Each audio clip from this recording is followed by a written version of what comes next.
Partout dans le monde, les gens construisent leur avenir dans le secteur de l'agriculture. Au Ghana, Aminat gère une petite exploitation de maïs avec son mari.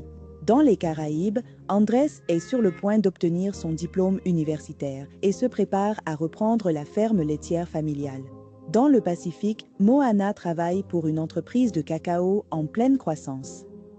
Elles viennent de différents horizons, mais partagent tous le même défi. Comment réussir pleinement dans le secteur de l'agro-industrie lorsque l'accès à une formation adéquate, aux outils nécessaires et au financement indispensable est malheureusement très limité? Amina, par exemple, est en train de s'adapter aux périodes de sécheresse de plus en plus fréquentes. Andrés souhaite moderniser l'entreprise familiale. Moana, elle, cherche de nouvelles compétences pour faire progresser sa carrière.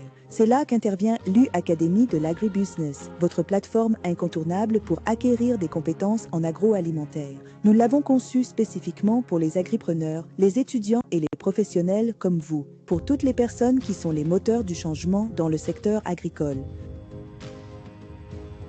C'est entièrement gratuit et il a été conçu spécifiquement pour vous accompagner à chaque étape de votre parcours. C'est pourquoi nous l'avons enrichi de cours en ligne pratiques à votre propre rythme, accessibles à tout moment et en tout lieu, en anglais, français, espagnol et portugais. Que vous souhaitiez améliorer votre planification financière, diversifier vos sources de revenus ou adopter de meilleures pratiques agricoles, ou créer une entreprise qui nourrit votre communauté, l'U-Académie vous aide à grandir. Amina a suivi un cours sur l'agriculture climato-intelligente. Andrés a exploré des modèles commerciaux et l'accès au marché. Moina a aiguisé ses compétences en gestion. Maintenant, il planifie de nouveaux investissements s'étendant à de nouveaux marchés et mieux se préparer au changement climatique. Pour des femmes comme Amina, il s'agit de construire un avenir meilleur et plus stable pour leur famille. Pour des jeunes comme Andrés, c'est une véritable voie vers l'opportunité. Et ce n'est pas tout. Les apprenants qui terminent les cours peuvent participer à des concours de financement avec la possibilité de gagner jusqu'à 2000 € pour leurs idées d'agro-entreprise, être mis en relation avec des banques et des prêteurs, et même gagner des ordinateurs portables ou des tablettes. Car le succès, c'est bien plus que d'apprendre. Il s'agit d'assurer des revenus stables, de favoriser la croissance et de bâtir un avenir meilleur. Que vous soyez en train de démarrer votre activité ou que vous soyez prêt à la développer et à passer à l'échelle supérieure, l'U-Académie Agribusiness est incontestablement votre prochaine étape essentielle. N'hésitez pas à vous inscrire dès maintenant sur atanji.org.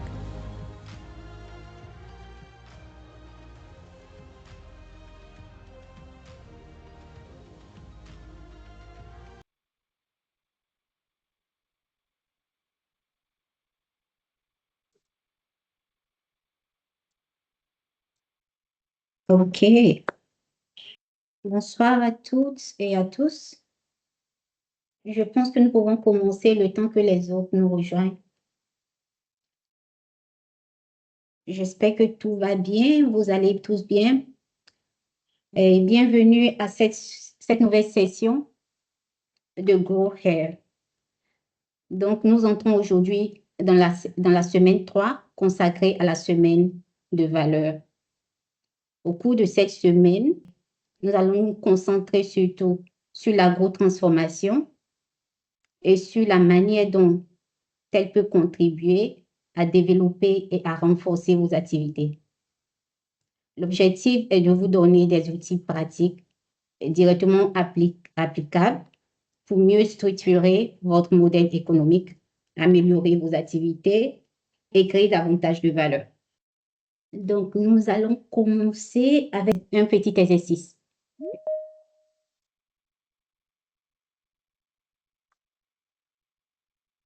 Et donc, vous allez me donner la réponse dans le chat. Donc, vous avez votre principale matière première, comme par exemple le manioc. Quel produit transformé aimeriez-vous en faire? Donc, donnez-moi la réponse dans le chat, s'il vous plaît. Merci. Esther, s'il te Bonsoir tout plaît. le monde. Oui, bonsoir tout le monde.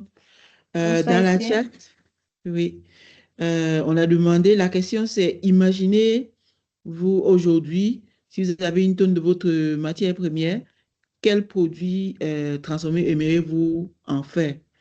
Donc, la première réponse est la matière première, le maïs, euh, euh, que en faire transformer en farine de maïs. La deuxième réponse de Vanessa est le bâton transformé en manioc. Le bâton de manioc.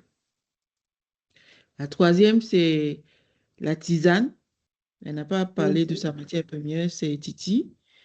Et la quatrième, c'est attiéké déshydraté. Je suppose que c'est Ah, le maïs, le manioc. ok. Euh, la cinquième, c'est farine friable de manioc Mhm. par Emma. Et après, on a farine sans gluten à base de Mhm. peau de manioc. Oh, ok. Et puis, Viviane, Ah, la noix de coco, et elle produira l'huile de coco et du mhm. charbon écologique. Je Great. pense que c'est tout ce qu'on a dans la chat. Merci. Ok, merci beaucoup, Esther. D'accord. Euh, merci pour vos réponses. Donc là, on voit déjà qu'il s'agit de nombreuses possibilités de créer de la valeur à partir de nos produits agricoles. C'est exactement ce que nous allons faire aujourd'hui. C'est exactement ce que nous allons approfondir aujourd'hui avec notre expert. D'accord? Donc, sans plus tarder, pour la session d'aujourd'hui, nous avons le plaisir d'accueillir Beth Mini. Donc, Mini est agronome spécialisé en économie et sociologie rurale avec plus de 20 ans d'expérience dans le développement agricole et agrobusiness en Afrique. Elle possède également une vaste expérience dans la formation agricole et entrepreneuriale, le développement des chaînes de valeur et l'accompagnement des PME. Oui. Donc, Mimi, merci beaucoup de nous rejoindre aujourd'hui. Nous sommes vraiment ravis de t'avoir parmi nous. Donc, sans plus tarder, je te laisse la parole, Mimi. D'accord, je vais mettre légèrement ma caméra. J'espère que ça va aller. Et puis, je vais la couper pour qu'on puisse... Merci. voilà. Donc, bonjour à tous. Bonjour Laetitia. Je crois que Laetitia m'a déjà présenté. Ça fait beaucoup d'années que je suis à la GIZ, comme vous pouvez le voir. Et j'ai aussi été dans le même projet et actuellement, je suis dans un autre projet qui travaille spécifiquement sur l'autonomisation des femmes dans la chaîne de valeur cajou. Donc, on ne va pas parler forcément chaîne de valeur cajou, on va parler transformation de produits agricoles. Un sujet très, très, très intéressant parce que dans le cadre des activités de ABF, l'entrepreneuriat de transformation, et ce sur quoi également on a beaucoup travaillé les années précédentes. Donc, on avait l'habitude en anglais de parler de PBS, Professor Business School, et puis en français, EET, École d'entrepreneuriat de transformation. Donc, nous allons parler agrotransformation pendant pratiquement 45 minutes. Je n'ai pas deux écrans, donc s'il y a une main qui est levée ou bien s'il y a une explication, Laetitia, peut-être tu seras obligée de me couper pour ça. C'est ça. Oui. Voilà. Ici, ce qu'on regarde, on voit là maintenant, c'est un peu le cours sur l'agrotransformation en tant qu'activité professionnelle que nous avons sur Atingui. Durant notre présentation, on ne va pas revenir véritablement sur ce cours-là, mais on va utiliser les éléments de ce cours pour pouvoir peut-être mieux comprendre ce dont on est en train de parler à l'intérieur du cours et puis ce qui pourrait motiver également les entrepreneurs de transformation ou ce qu'elles devraient connaître les entrepreneurs de transformation de manière générale. Parce que je suppose que certaines parmi vous ont déjà eu à faire les différents cours ou quelques-uns et d'autres certainement ont démarré et d'autres vont peut-être le faire, vont certainement le faire après cette session de présentation. Donc, sans plus tarder, on va commencer par la première notion qui est en fait l'agrotransformation en tant qu'activité, les notions de base. On va essayer de regarder ce que c'est de manière générale la transformation. On va regarder est-ce que c'est véritablement une activité professionnelle, de petits matériels pour démarrer, peut-être on va juste en discuter. Ensuite, quelques étapes et puis les erreurs à éviter lors du démarrage.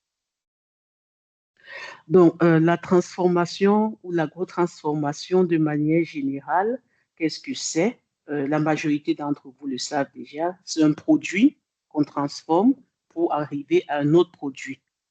Ça, c'est terre à terre. C'est exactement ce qui se passe. Allô? Oui, on t'entend. Ah, d'accord. Donc, c'est aussi simple que ça. Il n'y a rien d'autre. On a pris quelque chose, un produit brut, on a fait une activité, on peut l'avoir lavé, on peut avoir cuit, on peut même avoir emballé. Et ensuite, on obtient un produit fini. Et ce produit fini-là, il est prêt à être vendu. Et là, on a fait la transformation.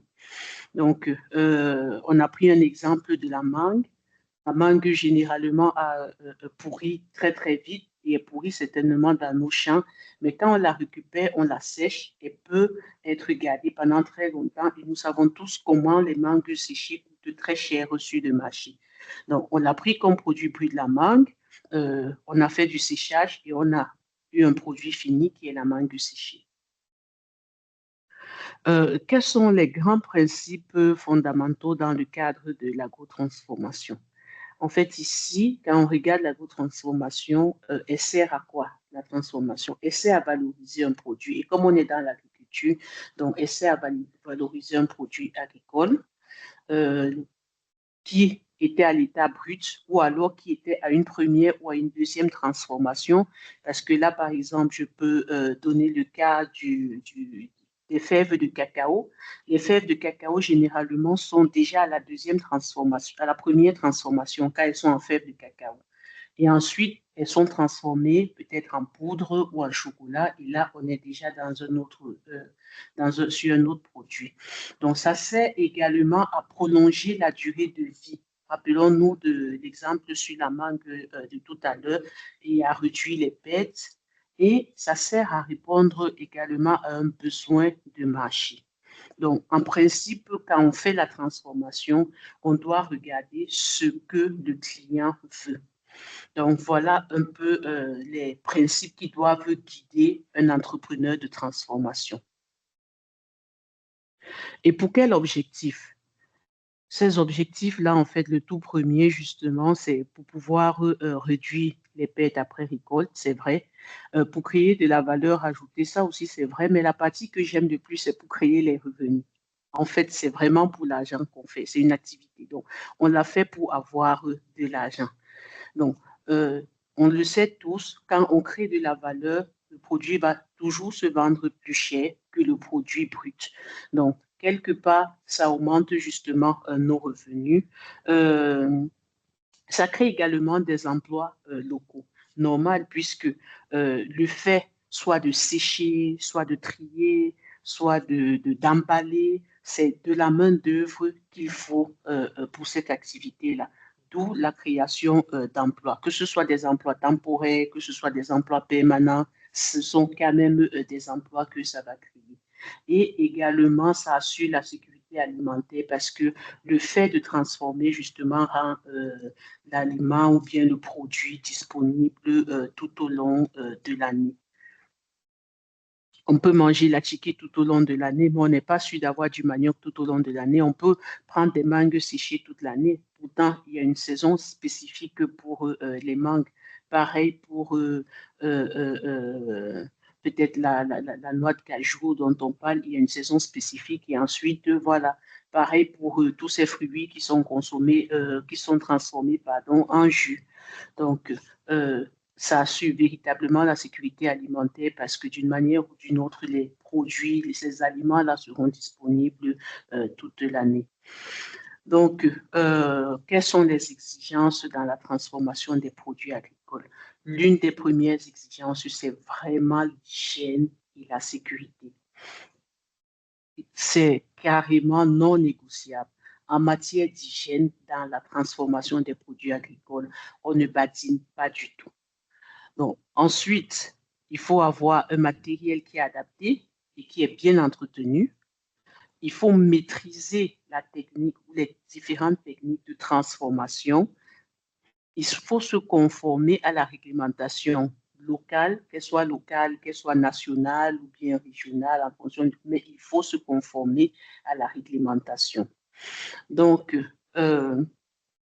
si on dit par exemple à une transformatrice que pour vendre son jus en boutique, elle doit écrire, par exemple, la date, on doit voir la date de production et la date de péremption, elle doit obligatoirement le faire. C'est ça, se conformer à la réglementation locale. Il faut respecter toutes les conditions d'hygiène parce que ça, c'est une pratique absolument non négociable dans un contexte de transformation des produits agricoles. Et justement, dans le cours sur Attingui, vous avez tous les détails en ce qui concerne la partie liée à l'hygiène. Et dans notre deuxième partie, on va légèrement aborder cela. Mais sur Attingui, le cours est très, très, très détaillé et complet en ce qui concerne les aspects de l'hygiène et de la qualité. En termes de compétences, qu'est-ce qu'il nous faut en fait? Il nous faut des compétences techniques, il nous faut des compétences de gestion, il nous faut des compétences commerciales, il nous faut des compétences organisationnelles. Si on est mal organisé, si on ne sait pas comment planifier, on ne pourra pas le faire. Pourquoi? Parce qu'on a parlé par exemple de la périssabilité de ces produits-là. Donc, si pendant la saison des mangues, on est mal organisé et qu'on n'a pas pris suffisamment de recul, on n'est pas bien préparé pour acquérir les mangues pendant cette période-là, alors on ne pourra pas avoir suffisamment de produits, soit pour sécher, soit pour en faire des jus. Donc, il faudrait qu'on puisse prendre toutes les dispositions par rapport à la période d'abondance spécifique, un peu plus pour les produits bruts, pour pouvoir les transformer et puis vendre toute l'année. Donc, toutes ces compétences-ci, ce n'est pas seulement les compétences organisationnelles, elles sont très, très importantes. Il faut pouvoir les acquérir à différents niveaux. Il faut pouvoir se former peut-être en technique de gestion et en technique commerciale. Il faut aller sur, chercher également à se former sur les techniques de transformation. On parlait tout à l'heure d'hygiène et qualité de produits. Chercher à se former là-dessus pour pouvoir réussir son activité de transformation. Alors, l'agro-transformation ou la transformation de manière générale, est-ce une activité informelle? Est-ce une activité professionnelle? Nous n'allons pas répondre. Ce serait à vous de répondre parce que ici, c'est vous les professionnels ou bien c'est vous qui êtes dans l'activité. Alors, si l'une ou l'autre se reconnaît quelque part, elle peut déjà savoir si l'activité de transformation qu'elle mène est une activité informelle ou bien elle est professionnelle. Elle est informelle si elle ne fixe, elle a son prix, mais le prix, en fait, elle a juste décidé comme ça. C'est là où on dit prix fixé au feeling. Donc, je pense que je peux vendre mon jus de goyave mais 1 litre de jus de goyave à 500 francs. Alors, je vends à 500 francs. Dans ce cas, sachez que votre activité est informelle. Je n'ai pas une différence entre l'argent du ménage et l'argent de mon activité. Tout ça là, mais ça, tout ça, on se dit, OK, tout ça, c'est mon argent. On met ça ensemble. Alors, également, qu'on sache on est dans l'informel. Mais si je calcule véritablement tous mes coûts et je fixe mon prix à partir de tous ces différents coûts-là, si je tiens un cahier où je note tout ce qui entre et tout ce qui sort, si je me fixe même des horaires de travail, parce que je dois me fixer des horaires de travail très, très clairs, je sais que je travaille de telle heure à telle heure, j'ai un lieu de travail, même si c'est de chez moi et que c'est la chambre d'à côté, je vais dans ce lieu de travail-là, je travaille de telle heure à telle heure, alors je sais que je suis dans une véritable activité professionnelle et que je ne suis pas en train de faire dans l'informel.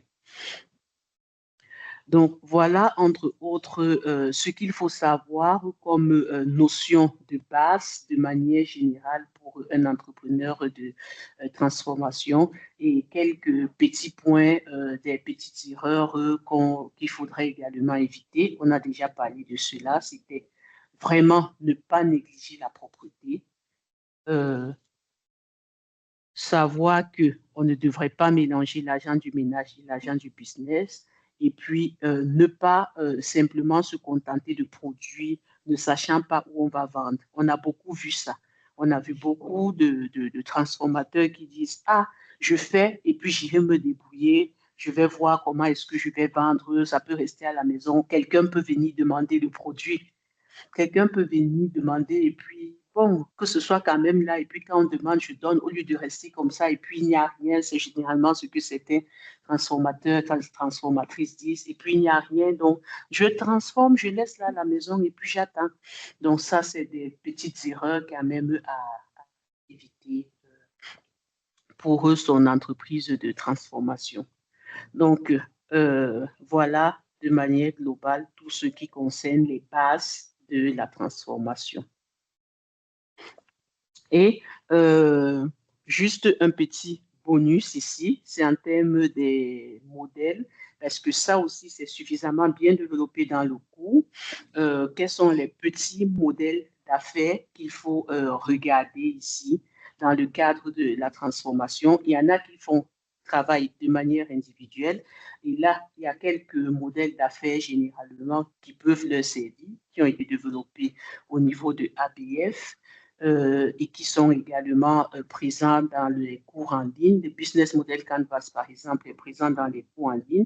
L'entrepreneuriat de transformation avec tout son modèle d'affaires est disponible sur les cours en présentiel. Ensuite, on a d'autres transformateurs également qui se mettent ensemble en coopérative ou en association et voilà, qui peuvent également développer leur modèle d'affaires. Ils peuvent toujours développer un business model, mais ils peuvent aussi se former à l'entrepreneuriat coopératif où on présente tout un plan d'affaires lié à l'entrepreneuriat coopératif. Il y a également ces modèles-là. Et puis, d'autres aussi peuvent avoir recours directement à une sous-traitance. Et puis, d'autres peuvent simplement se dire, voilà, on va vendre de manière directe sans véritablement rentrer dans les spécificités de plan d'affaires ou quoi que ce soit. Voilà.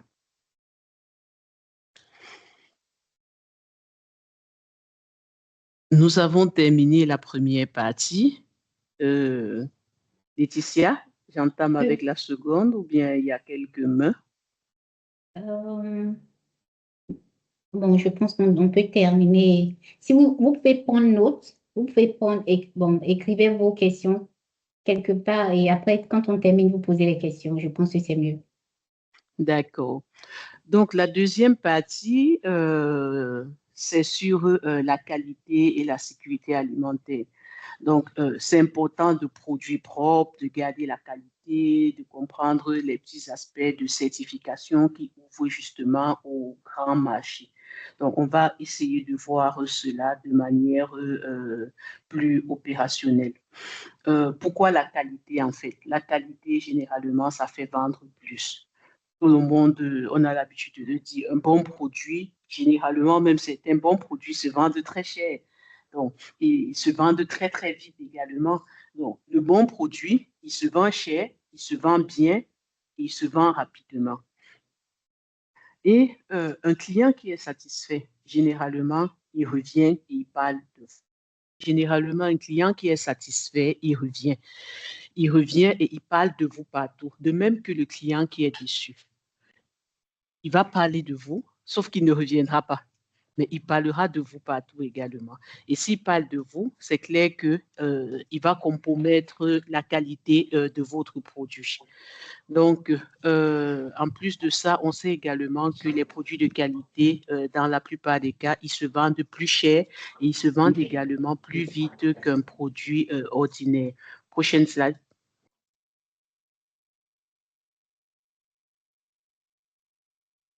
Pourquoi il est important d'avoir des produits de haute qualité, de bonne qualité en fait? Parce que en fait, les produits de bonne qualité répondent aux attentes de marché. Les produits de bonne qualité également répondent aux attentes des consommateurs. Les produits de bonne qualité, on est sûr que ça protège la santé, ça protège la réputation également, que ce soit du pays, que ce soit de la zone d'où il provient, que ce soit également de la transformatrice.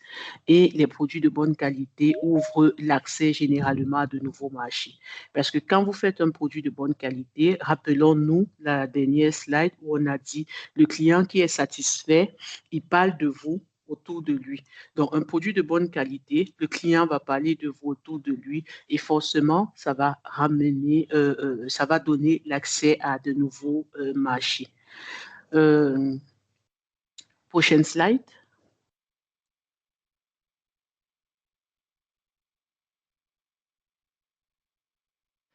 Donc ici, on ne rentre pas forcément dans le vif du sujet en ce qui concerne tout ce qui est hygiène et salubrité, mais il y a quand même quelques petits gestes, quelques petites règles qu'il faut faire tout le temps dans le cadre de la transformation des produits. Il faut se laver les mains, on ne le dira jamais assez avant le travail et parfois pendant et parfois quand on sort et on revient, on doit toujours se nettoyer les mains. On doit nettoyer le plan de travail chaque jour. On doit utiliser de l'eau propre si nous utilisons de l'eau dans le cadre de la transformation de nos produits. On doit porter des vêtements propres. On doit se couvrir les cheveux. Je crois que tout ça, ce sont autant de choses que vous allez voir à l'intérieur du cours sur Yatingui. Mais c'est quelques grands gestes généraux qu'on a pu recenser ici, là. Et également, il faut éviter de porter des bijoux parce que ça irrite, ça conserve également quelques bactéries. Et puis, il faut garder ses ongles courts dans le cadre, quand nous manipulons les produits agricoles dans le cadre de la transformation. Ce sont des gestes, comme on le dit, ils ne coûtent en fait rien. Ils ne coûtent absolument rien comme geste, mais ils évitent quand même de perdre tout un lot à cause de la contamination. Imaginez s'il y a des petites saletés là dans nos ongles et que nous venons manipuler des produits que nous allons, qui sont destinés à la consommation. Donc voilà un peu des virus ou des bactéries que nous allons traîner avec nous et nous allons avoir tout un lot de produits contaminés. Je crois que tout ce qui est en rapport avec la contamination, c'est également expliqué de manière explicite dans le cadre du cours sur e-Academy. Donc, on ne va pas revenir encore sur ces spécificités-là. Prochaine slide.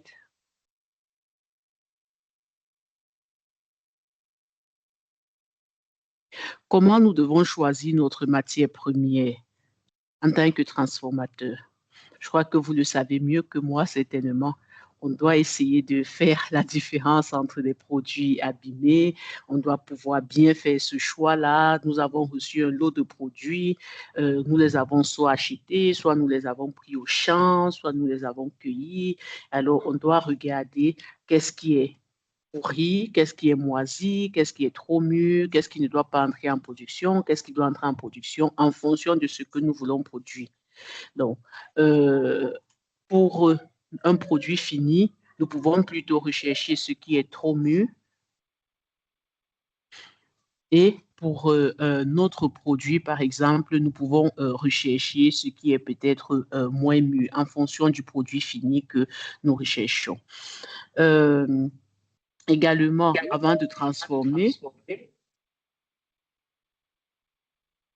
nous devons faire nous devons toujours faire du tri. On doit pouvoir trier tous les différents produits et vérifier justement qu'il n'y ait pas des produits contaminés dans le lot.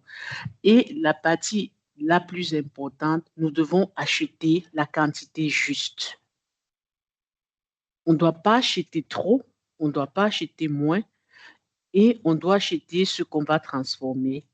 Et donc, nous n'aurons pas tout le temps à attendre, c'est-à-dire qu'attendre le processus de mûrissement pour que nous puissions peut-être démarrer la transformation en fonction du produit du produit fini dont nous avons besoin. Donc, acheter la bonne quantité, mais l'acheter également à temps. Prochaine diapo.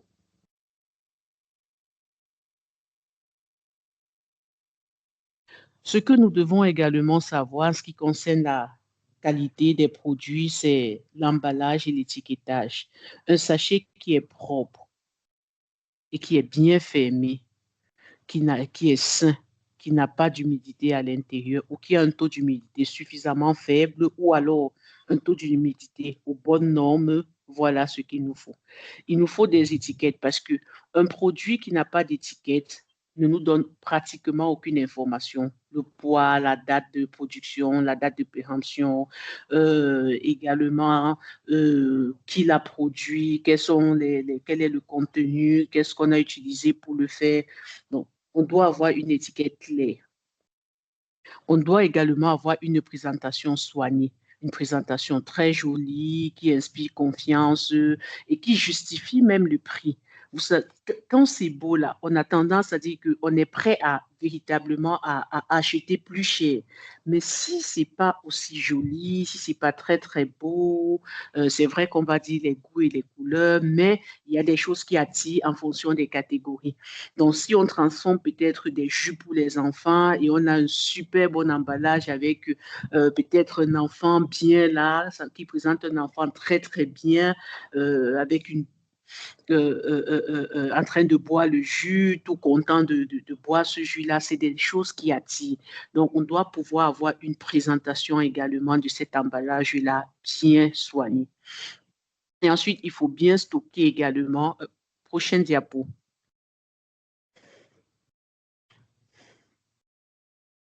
La suite, il faut bien stocker également les différents produits pour pouvoir conserver leur qualité.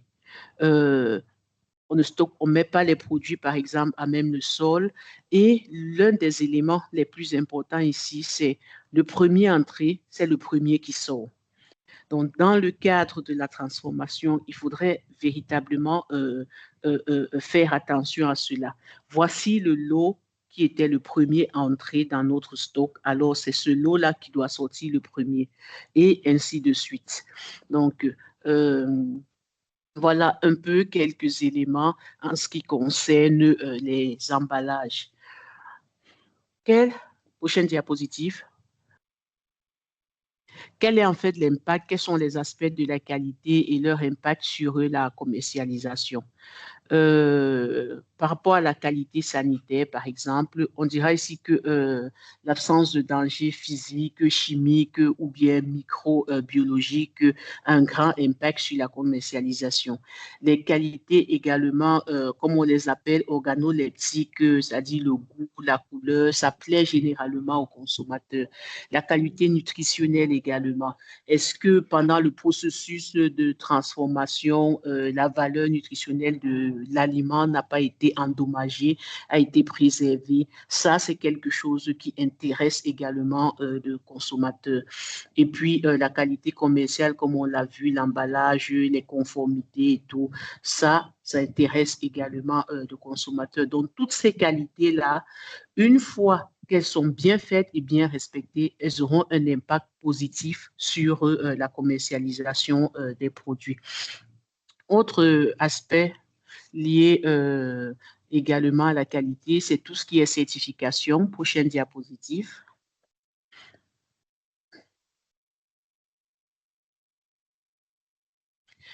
Donc, les autres aspects, c'est tout ce qui est certification également, qui sont assez intéressants dans le cadre de la qualité des produits, de la certification HACCP. On ne va pas revenir sur les détails parce que c'est bien expliqué déjà dans le cadre du cours. On a également des agréments sanitaires du point de vue national. On a également certaines normes de qualité avec les normes, par exemple, ISO 22000, qui sont super bien connues sur le plan international. On a les labels bio également. On a les labels commerce équitable également, qui sont très bien connus et qui sont appréciés de plusieurs acheteurs. Donc, dans un contexte de qualité, il faudrait également regarder ces différentes certifications, ces différentes normes-là, pour voir lesquelles sont intéressantes pour le produit et pour le marché que nous voulons conquérir. Comment donc nous pouvons appliquer ces différents outils de certification dans notre unité de transformation? Prochaine diapositive.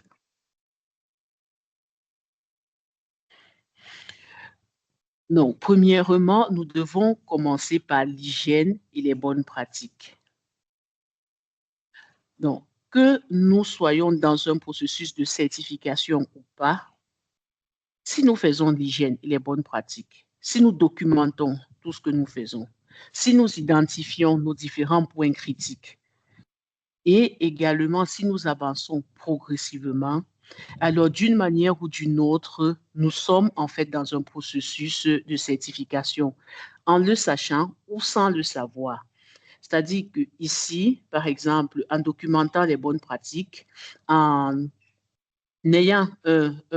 identifiant nos points critiques, nous sommes, par exemple, en train d'utiliser les outils de la certification HACCP. Et ça, on ne le sait pas. Donc, d'une manière ou d'une autre, ces outils-là, des différentes certifications, ils ne sont pas des outils difficiles à appliquer.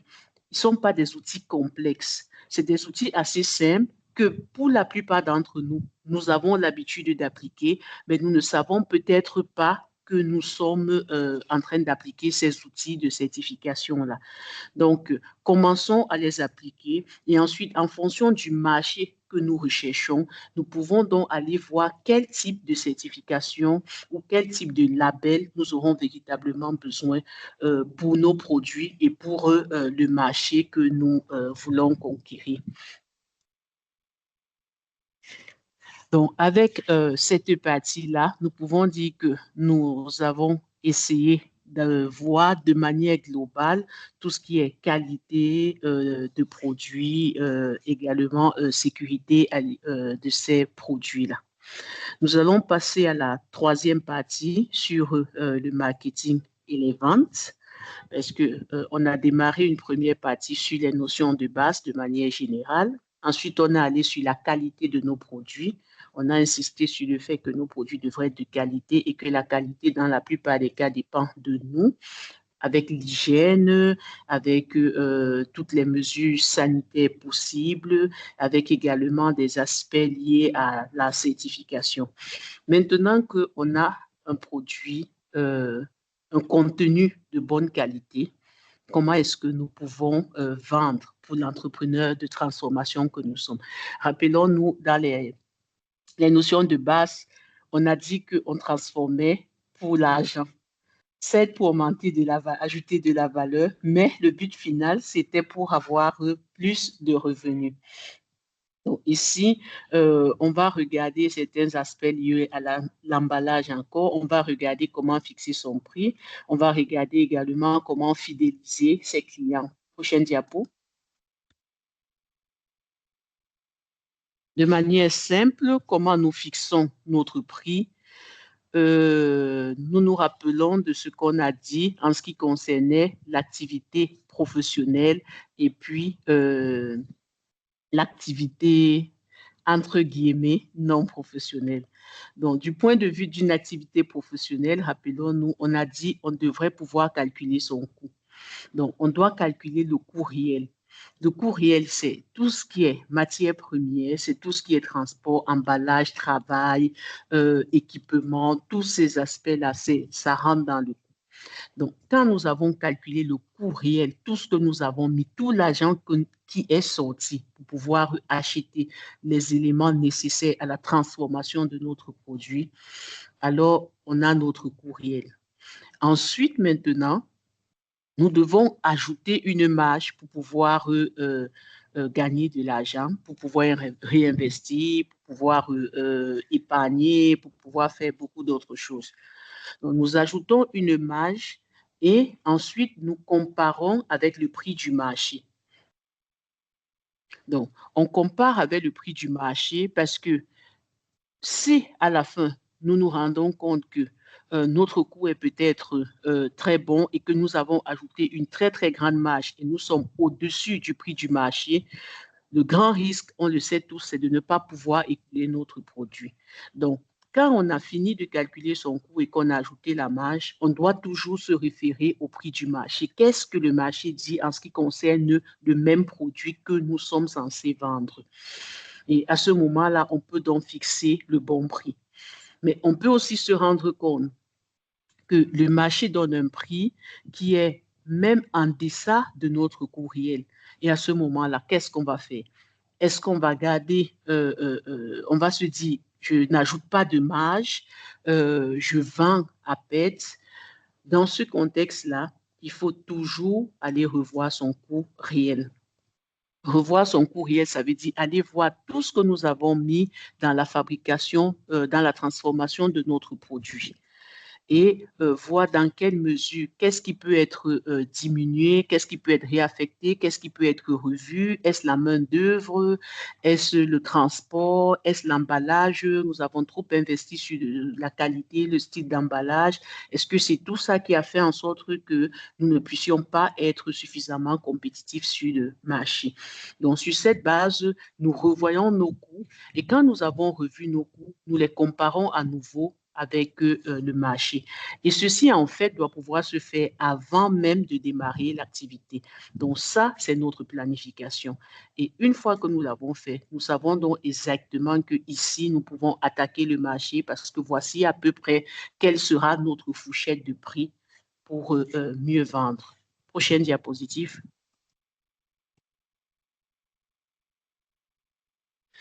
Ici, nous rentrons dans le marketing. On parle de marketing général, on parle de marketing intégral. On se demande c'est quoi général, c'est quoi intégral. Bon, tout ça, je crois que c'est juste des mots. Hein. C'est juste des mots, marketing général, marketing intégral. Tout ça, en fait, c'est pour faire des bonnes affaires dans le cadre de la transformation. Mais comment ça se passe, en fait? On doit connaître son marché, c'est vrai. On doit connaître la demande, on doit connaître les préférences et les exigences des acheteurs. On est dans le marketing général. On doit également connaître, on l'a déjà vu, les qualités physico-chimiques, on doit connaître les qualités écologiques, bio, ainsi de suite. On doit maîtriser ses coûts, on doit déterminer le prix. Tout ça, c'est le marketing général. Mais quand nous rentrons dans un contexte de marketing intégral, on doit pouvoir comprendre maintenant que tous ces éléments-là que j'ai cités, qui sont du marketing général, doivent être liés les uns aux autres. Ils ne sont pas dissociés. Donc, puisqu'ils sont liés les uns aux autres, à ce moment-là, on va parler de marketing intégral. Parce que connaître le marché va nous aider, par exemple, dans la détermination de prix. Et pour bien connaître le marché, on va regarder certains segments spécifiques, on va regarder les standards, on va regarder la certification, des choses comme ça, là. Et ça va nous aider dans la détermination du prix. Les différents coûts techniques, par exemple, vont également nous aider dans la détermination du prix. Parce que quand on va prendre tous ces différents coûts techniques que sont qui rentrent, par exemple, tout ce qui sera comme nos équipements, ainsi de suite, les formations même peut-être que nous avons réalisées, toutes ces choses-là vont rentrer dans la détermination du prix. Tout ce qui rentre dans des informations, la publicité, comment le produit se présente, ça rentre également dans la détermination du prix. Donc, d'une manière générale, comme on l'a dit, tous les éléments relatifs à la détermination du prix, ils sont liés les uns aux autres. Et parce qu'ils sont liés les uns aux autres, on parle donc de marketing intégral et non de marketing général. Maintenant, une petite question pour vous, juste une ou deux réponses maximum. Donc, quels sont les différents aspects que vous pouvez négliger sans compromettre votre résultat?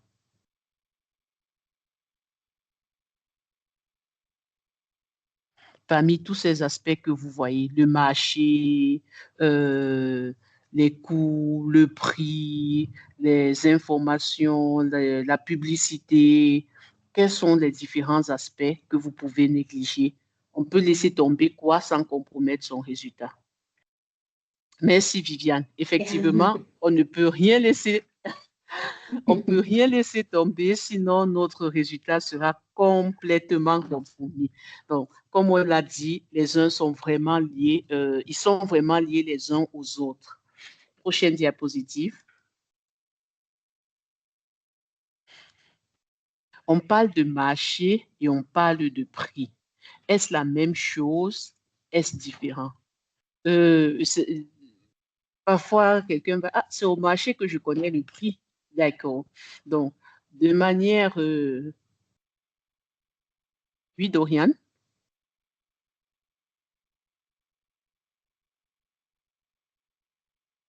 Oui, Dorian.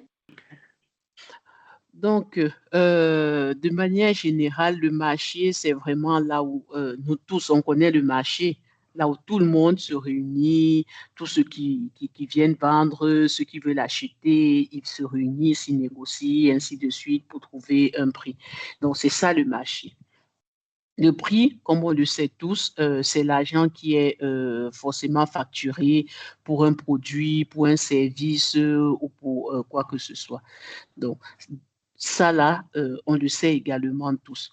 Mais de manière fondamentale, euh, il ne vaut vraiment pas la peine d'offrir des biens et des services que s'il y a une demande. S'il n'y a pas de demande, on le sait également, ce n'est pas nécessaire d'offrir ce bien et ce service. D'où, dans la plupart des cas, des études de marché qui sont faites pour se rassurer que la demande existe véritablement pour le produit qu'on voudrait offrir. Surtout si ce produit est tout nouveau dans la localité, dans la région, on devrait véritablement se rassurer que est-ce que les gens ont véritablement besoin de ce produit-là. Et autre chose aussi, comme nous tous nous le savons, les petites notions d'économie, plus le prix est bas, plus la demande est forte, plus le prix est élevé, plus les vendeurs veulent vendre ce produit-là. Donc ça, c'est des notions économiques.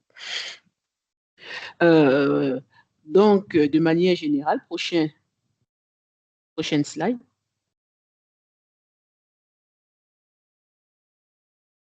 De manière générale, nous pouvons résumer notre marketing qui va au-delà de la vente, comme connaître son marché, connaître son client, vendre avant de produire. Rappelez-vous les explications précédentes où on a dit qu'il fallait regarder, calculer son coût, regarder, fixer une marge, aller voir ce que le marché donne avant de revenir pour voir si nous devons ajuster notre coût et puis nous pouvons mieux fixer notre prix.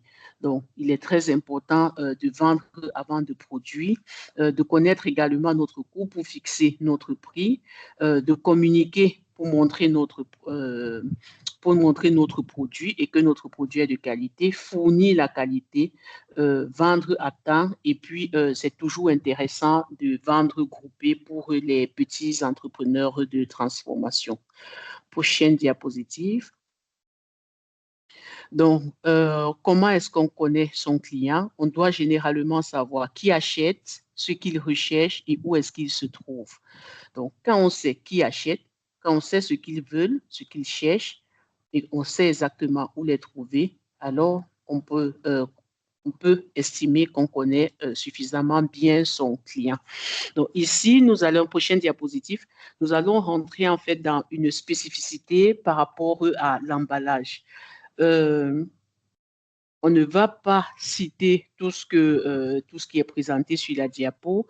Je pense que les uns et les autres, nous avons déjà parlé de tout ce qu'on voit là, l'état, la forme, la propreté. Mais, prochaine diapo.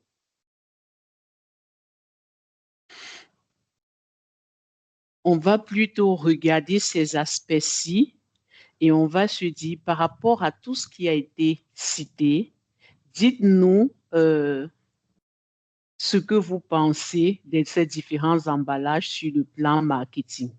Qu'est-ce que vous pensez? Une, deux personnes maxi pour qu'on puisse gérer le temps. Ok, Dorian, vas-y.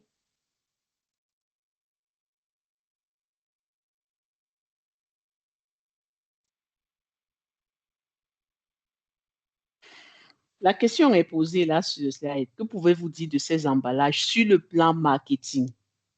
Avec tout ce que vous savez et tout ce que vous avez également vu dans le cours, que ce soit en ligne et puis tout ce qu'on vient de présenter. Donc, sur le plan marketing, qu'est-ce que vous pouvez véritablement dire en ce qui concerne ces emballages? D'accord. Bernadette, oui, vas-y. Allô, Bernadette? Ok. On va Bon, je vais donner quelques exemples. Je vais par exemple dire lequel des emballages vous trouvez pas attrayant.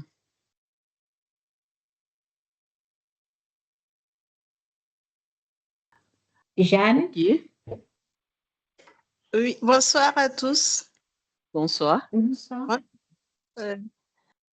L'emballage qui n'est pas attrayant, c'est celui qui est au milieu des arachides. Je pense que c'est un bidon où on a mis des arachides dedans.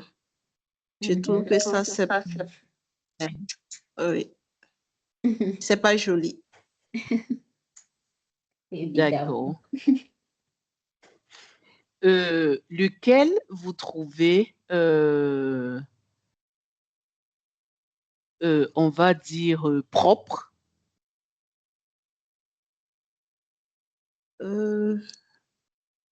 Celui que je trouve propre, c'est celui qui est en haut avec les jus. Je sais pas, c'est écrit campagne, là où il y a les dessins des fruits, et puis l'emballage des bouteilles là, les jus. D'accord. Merci. Allô? Quelqu'un a parlé. Oui, allô? Oui, Bernadette?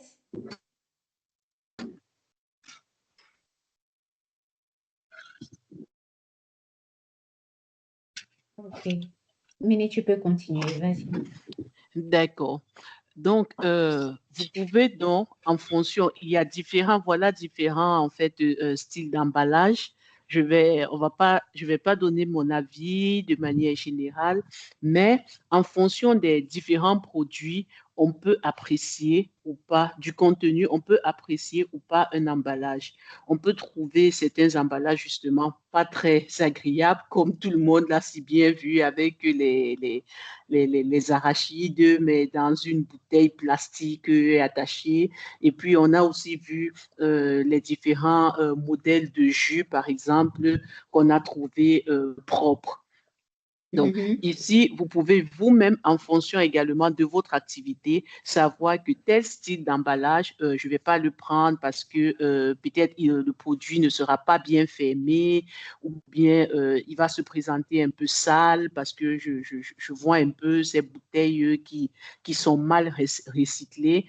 En fonction également d'autres emballages, je peux regarder l'esthétique. Je trouve que ce n'est pas suffisamment attrayant ou attractif. En fonction de certains autres emballages, je peux dire, OK, on n'a pas suffisamment d'informations, je veux plus d'informations. Il faut bien qu'on me mette le nom du produit, il faut qu'on mentionne peut-être l'adresse, que en cas de problème, je puisse peut-être contacter directement le fournisseur de ce produit, que je sache de quel pays il vient, parce que je voudrais peut-être consommer un type de produit particulier provenant d'un pays. Donc, voilà quelques exemples en ce qui concerne comment est-ce que nous pouvons décider du style d'emballage pour notre activité de transformation. On reste toujours dans les emballages. Tu cliques encore, Laetitia? Une fois, deux fois, trois fois. On reste dans les emballages et j'aime particulièrement ces trois images qui décrivent en fait quelque chose d'assez intéressant en ce qui concerne les emballages. Ça décrit la pollution et ses conséquences sur nous. Donc, est-ce que quelqu'un pourrait essayer de nous expliquer la séquence de ces trois images?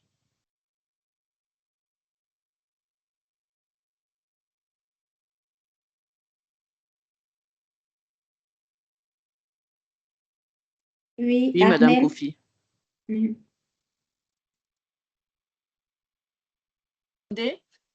Oui, Allô, vous vas-y, m'entendez? on t'entend D'accord. très bien. Bonsoir à toutes.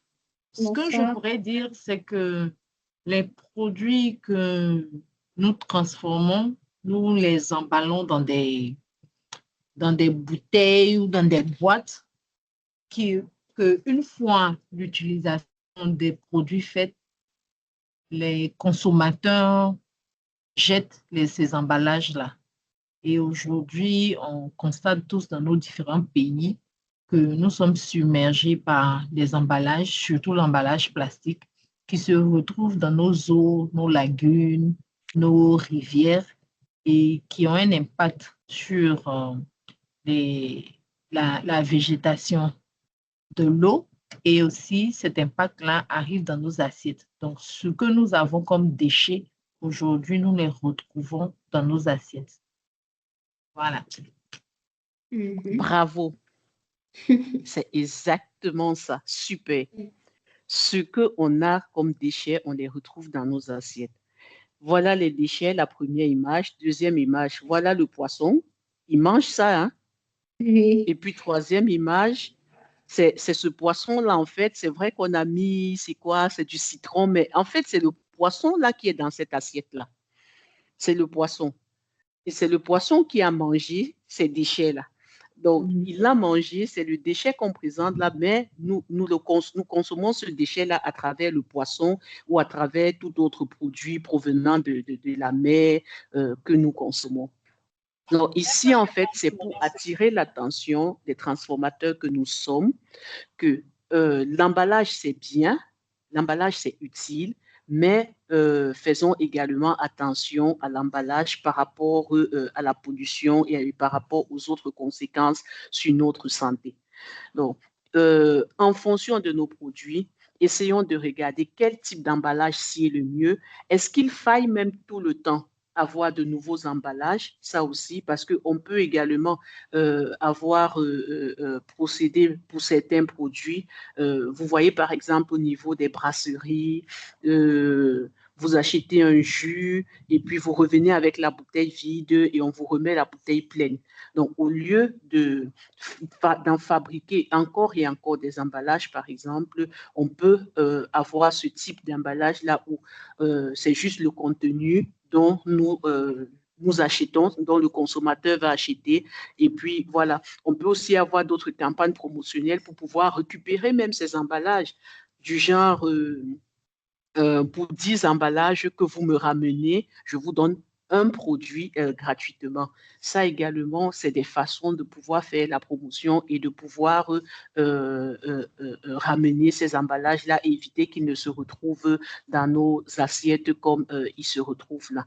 Donc, c'est important ces emballages-là, mais réfléchissons lors de leurs utilisations respectives dans le cadre de notre entreprise de transformation. Donc, Voilà un peu le petit clin d'œil qu'on voulait faire sur le marketing et surtout sur les emballages. Prochaine diapositive, je crois que là, on va passer parce que c'est en fait un résumé. C'est un résumé, voilà. On peut aller ici avec... non, reviens. Oui. On peut aller ici avec tout ce qui... Non, reviens encore un peu peut-être.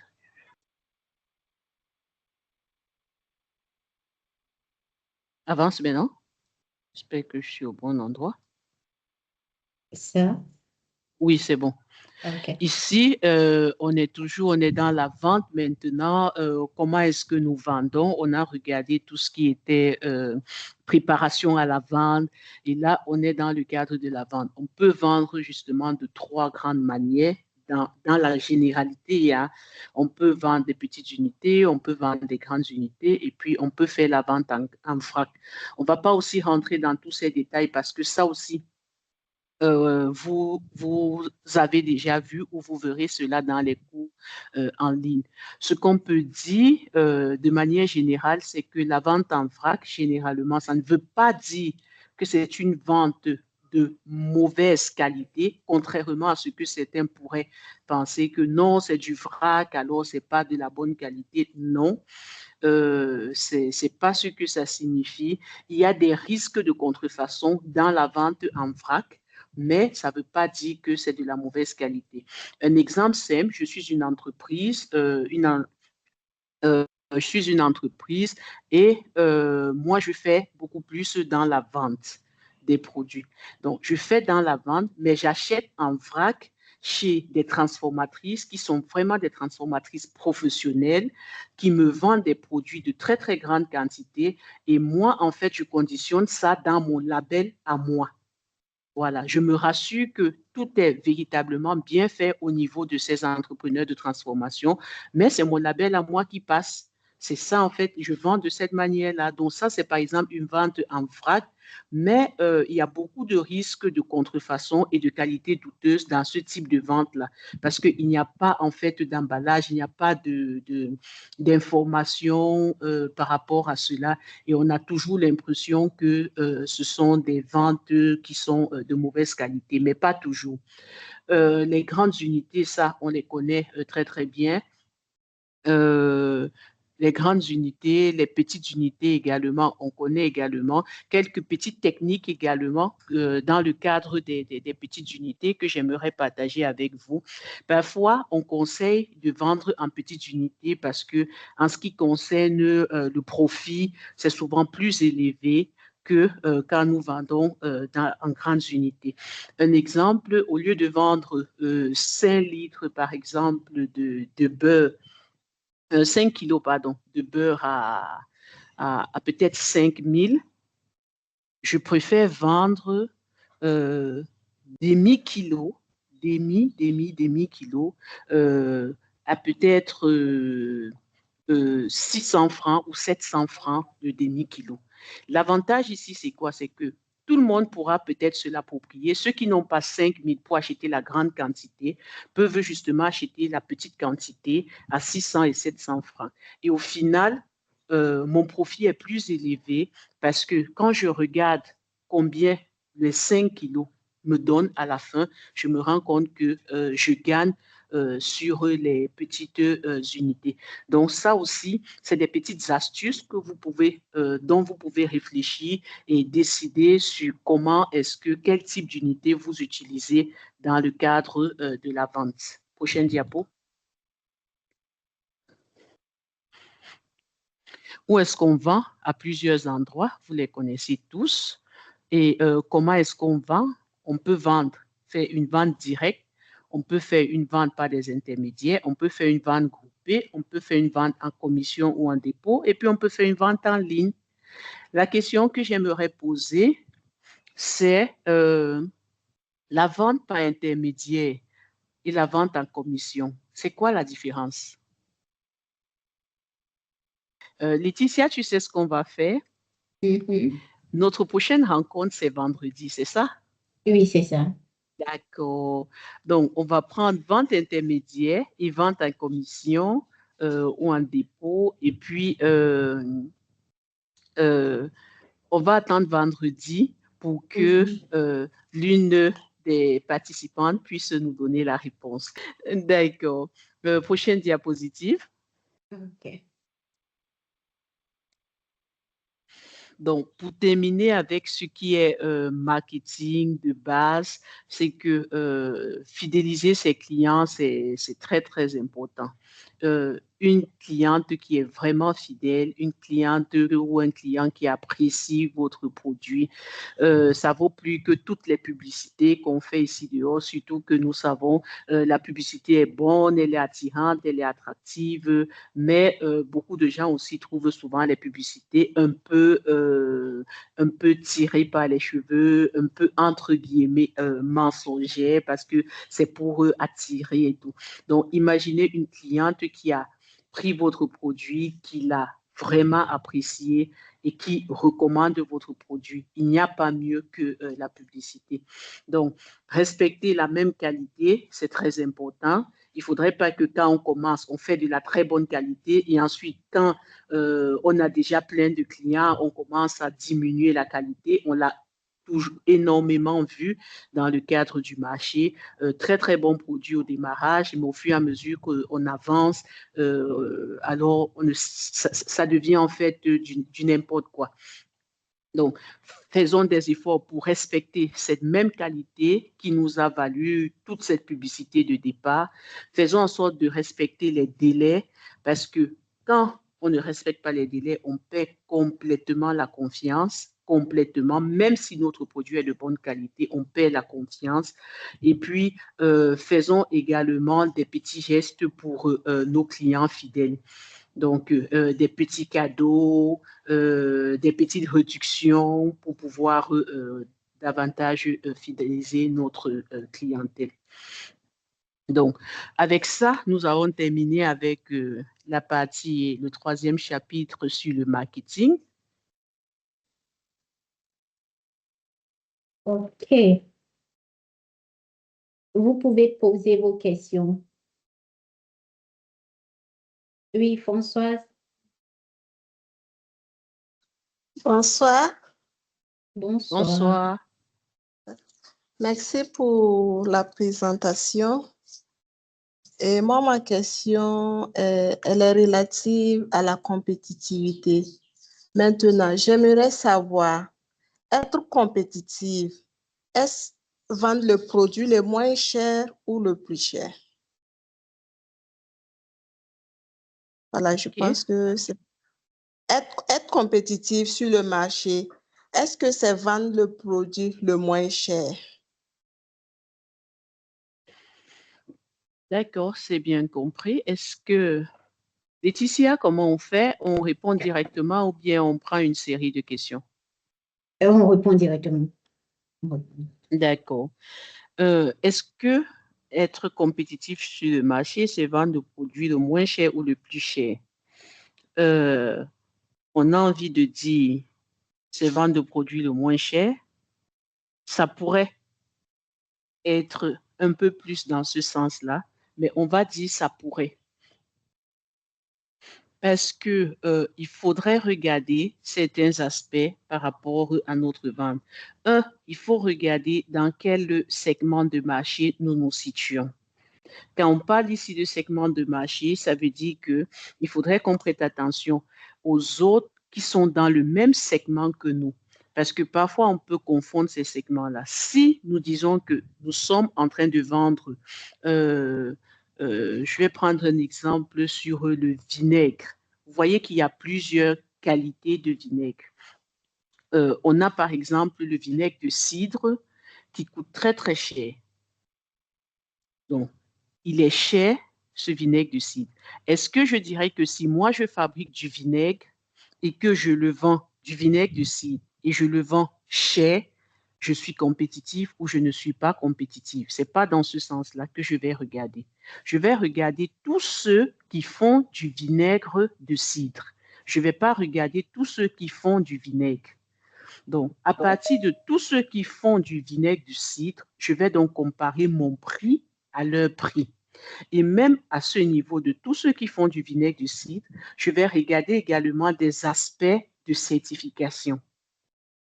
Parce que je peux être dans du bio et d'autres qui font du vinaigre du cidre ne sont peut-être pas dans ce bio-là. Donc encore, ça dit, je vendrai encore plus cher parce que je suis en train d'être dans un segment assez spécifique. Et là, vous voyez qu'on ne pourra pas comparer le prix du vinaigre et le prix du vinaigre parce que là, on serait en train de faire une fausse comparaison. Il faudrait qu'on compare le prix du vinaigre de cidre bio au prix du vinaigre de cidre bio. C'est à ce niveau-là qu'il faudrait comparer. Et quand on va donc comparer à ce niveau-là, je serai donc compétitive sur le marché si je vends moins cher. Mais attention, je dois vendre moins cher en faisant du profit. Parce que si en plus de ça, je vends moins cher et que je ne fais même pas du profit, alors là, ça ne vaut même pas la peine. Donc, je vends moins cher que l'autre parce que je fais du profit. Et là, je sais que oui, mon produit est compétitif sur le marché. Donc, vous voyez que j'ai regardé plusieurs différents segments. Je vends plus cher que celui qui fait du vinaigre simple, par exemple, mais je vends moins cher que celui qui fait le même produit identique que le mien et je suis compétitive. Est-ce que c'est bon?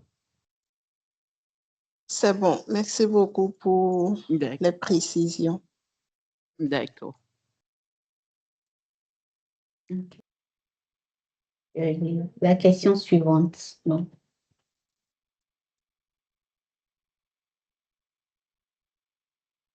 Il y a une question dans le chat. Il y a une question dans le chat. OK. Quelle stratégie préconisez-vous pour conquérir de nouveaux clients avec un produit de qualité? Viviane. Wow. OK. Quelle stratégie pour conquérir de nouveaux clients avec un produit de qualité?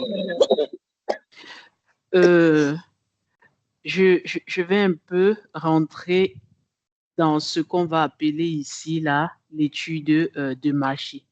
Pour conquérir de nouveaux clients avec un produit de qualité, il faut rentrer en fait dans l'étude de marché. Au niveau de l'étude de marché, on a généralement plusieurs aspects. On regarde qui sont mes clients. On regarde qui sont mes clients dans cette étude de marché. Et ça, c'est les nouveaux clients en fait que j'aimerais conquérir. Dans cette étude de marché, je vais regarder quels sont leurs besoins, quelles sont leurs préférences, où est-ce qu'ils achètent leurs produits, et ainsi de suite. Quel est même leur pouvoir d'achat. Je vais regarder cela. Dans cette étude de marché également, je vais regarder l'offre du produit. Qui sont ceux qui offrent ce produit, ce nouveau produit-là que moi je veux faire? Il y a certainement des gens quelque part qui le font. Ou alors, s'il n'y a pas des gens qui font ce nouveau produit, il y en a qui font un produit très, très similaire à celui que je veux présenter. Donc, dans cette étude de marché, je vais également regarder ceux-là, qui sont, entre guillemets, mes concurrents. Je vais regarder comment est-ce qu'ils s'y prennent, où est-ce qu'ils vendent, à quel prix est-ce qu'ils vendent, comment est-ce qu'ils se comportent, quelle est la qualité de leurs produits, est-ce qu'ils font des publicités, est-ce qu'ils font des petites marges, est-ce qu'ils font des petits dons à leurs clients fidèles, des choses comme ça. Je vais regarder leur comportement. Et une fois que j'aurai fait ça, je peux donc développer maintenant ma stratégie à moi sur la base des forces et des faiblesses de mes concurrents, sur la base également du comportement de mes futurs clients que j'ai regardés. Sur leur comportement, ça veut dire leurs préférences, comment est-ce qu'ils achètent, qu'est-ce qu'ils aiment particulièrement, où est-ce qu'ils sont situés, ainsi de suite. Je développerai donc ma stratégie sur cette base-là parce que je connais leurs besoins, je connais ce qu'ils veulent, je sais à quel prix ils peuvent acheter et je connais également à peu près comment mon concurrent ou mes concurrents se comportent. Et là, je connais les forces de mon concurrent, je connais également ses faiblesses et sur cette base, je développe donc ma stratégie. Donc, c'est cette étude de marché qui va donc me donner toutes ces informations-là. Et c'est vrai, quand je parle d'études de marché, vous pouvez penser que c'est des très, très, très grosses études de marché, mais ce n'est pas toujours le cas. On peut faire des études de marché à différentes échelles. On peut faire une très, très petite étude de marché à une échelle vraiment individuelle où on observe, on regarde, on voit comment les uns et les autres font. On peut aussi faire de très grandes études de marché pour des grandes structures qui aimeraient véritablement conquérir des gros marchés, que ce soit locaux ou internationaux, avec un très, très grand public. Donc, tout dépend de mon échelle pour l'étude de marché que je devrais faire. Voilà. J'espère que c'est bon, Viviane.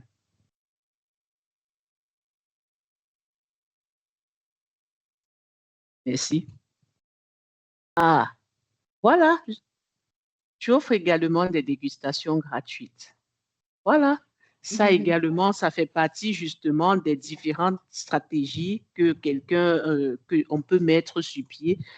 Mais qu'on n'oublie pas, si notre concurrent offre des dégustations gratuites, et moi j'offre des dégustations gratuites, je n'ai rien fait de mieux que lui. Donc, prêtons attention à ce que notre concurrent fait, analysons ses forces, ses faiblesses et bâtissons en fait sur ses faiblesses. Et bon, ne dupliquons pas beaucoup ses forces à lui parce qu'il les fait déjà et il est déjà sur le marché alors que nous n'y sommes pas. D'autres peuvent même avoir pour stratégie dès le démarrage de réduire suffisamment leurs coûts quitte à ce qu'il n'ait pas de bénéfice, c'est-à-dire que le coût à ce moment-là sera égal au prix pour que le prix soit bas ainsi, c'est-à-dire que pour que son prix soit bas, soit même au même niveau que son concurrent, pour pouvoir attirer la clientèle. Et très, très judicieusement, changer légèrement le design de l'emballage, par exemple, et faire légèrement augmenter le prix. Donc, sachant que le concurrent qui est là, ça fait des années qu'il utilise le même style d'emballage, les gens ont déjà vu et revu, ils savent déjà à quoi ça ressemble. Et les gens sont souvent intéressés par les nouveautés. Donc, ça aussi, mais comme j'ai dit, la base, c'est vraiment de regarder ce que le concurrent fait pour pouvoir bâtir à partir de ses forces et ses faiblesses. Ok, merci.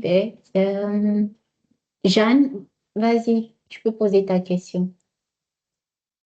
Ok, je revenais par rapport au marché. Maintenant, pour conquérir les marchés internationaux, quelles sont les conditions qu'on doit respecter sur le produit, sur les emballages et tout? Voilà, pour quelqu'un qui veut vendre à l'extérieur, qui veut conquérir les marchés européens et tout. Voilà, quelles sont les conditions qu'on doit respecter sur le produit, les emballages et puis les étiquettes et tout. Voilà, merci. D'accord.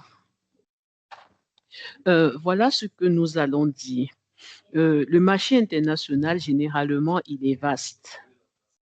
Il a énormément de...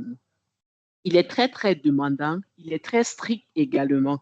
Surtout, si on peut le dire, le marché européen, américain, asiatique, c'est des marchés très, très, très stricts, très, très demandants. Mais également, ces marchés-là sont très, très spécifiques également. Ils savent exactement ce qu'ils veulent. Alors, la première des choses, c'est de regarder qu'est-ce que le marché américain veut. Il faut toujours regarder parce que ce marché américain est différent du marché européen. Et d'un marché à l'autre, le produit également diffère. Donc, ce que le marché européen, par exemple, veut en matière de cacao sera différent de ce que ce même marché européen veut en matière peut-être de beurre de karité. Donc ça aussi, il faut être suffisamment spécifique. Il y a donc des règles générales comme ça pour chacun de ces marchés, mais il y aura aussi des règles spécifiques pour les acheteurs à l'intérieur de ces marchés. Parce que, d'une manière générale, on va dire, peut-être pour le beurre de karité, on le veut blanc, on ne le veut pas tacheté, parce qu'il y a souvent des beurres de karité, là, quand on frotte dans la paume de la main, on sent des petites taches comme ça. On ne veut peut-être pas ce style de texture, on veut une texture vraiment homogène. Ça peut être quelque chose de général. Et en plus, il y a des spécificités techniques également qu'on recherche peut-être, ça n'abîme pas la peau ainsi, le pH doit être X, ainsi de suite. Donc ça peut être des règles générales. Mais quand on va rentrer dans certaines particularités, certains marchés vont par exemple vous dire que non au travail des enfants. Donc, on ne veut pas que les enfants aient eu à travailler par rapport à cela. Donc, d'une manière ou d'une autre, on ne peut pas véritablement citer clairement des règles par rapport à ces marchés internationaux. Les marchés internationaux ont déjà leurs règles générales, mais les acheteurs, en plus de ça, ont leurs règles spécifiques. Donc, si vous visez le marché international pour certains produits, déjà même, je crois que dans e-Academy, il y a déjà il y a certains cours justement sur certains marchés. C'est ça, non, Laetitia? Je ne me trompe pas. Si. Voilà. Donc, il y a déjà certains cours qui sont offerts sur certains marchés, mais il faudrait savoir que ces cours-là qui sont offerts sur les marchés européens sont des cours génériques, des règles génériques, c'est-à-dire que du marché européen de manière générale. Mais quand vous aurez donc regardé tous ces critères-là, que ce soit en termes de produits, d'emballage et d'étiquette, vous devez revenir maintenant regarder celui, c'est-à-dire que ou celle avec qui vous voulez rentrer en contact pour pouvoir avoir les spécificités de ce dernier. Est-ce que c'est bon? Oui, c'est bon. Merci beaucoup. D'accord. Je ne suis pas rentrée dans les spécificités parce que à chaque marché, c'est spécificité. Et à chaque produit également. Donc, je ne peux pas vous dire que tel type d'emballage passe ou tel type parce que à chacun des produits, par rapport à un produit ou un autre, il y a des emballages qui passent, il y a des emballages qui ne passent pas par rapport à certains marchés. Il y a des critères aussi qui passent, il y a des critères qui ne passent pas. C'est pour ça que je ne peux pas rentrer dans les spécificités, mais vous pouvez rentrer dans ces spécificités-là quand vous êtes clair par rapport au type de produit que vous voulez. D'accord. Merci. OK. Il n'y a plus de questions? OK.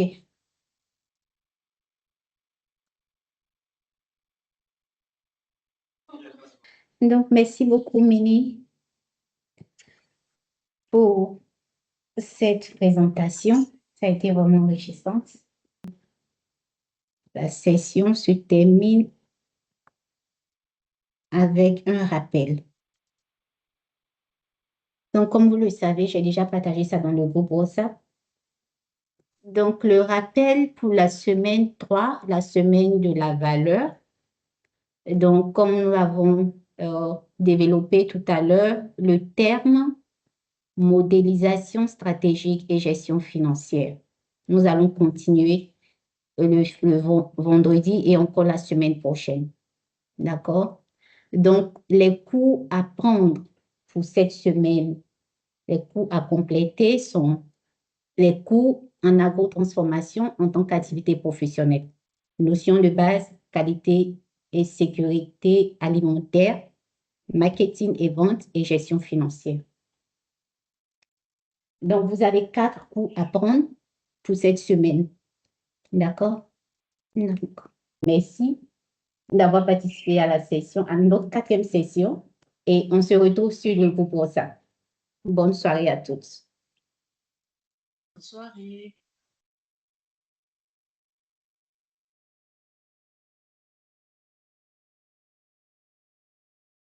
Bonne soirée. Bye bye.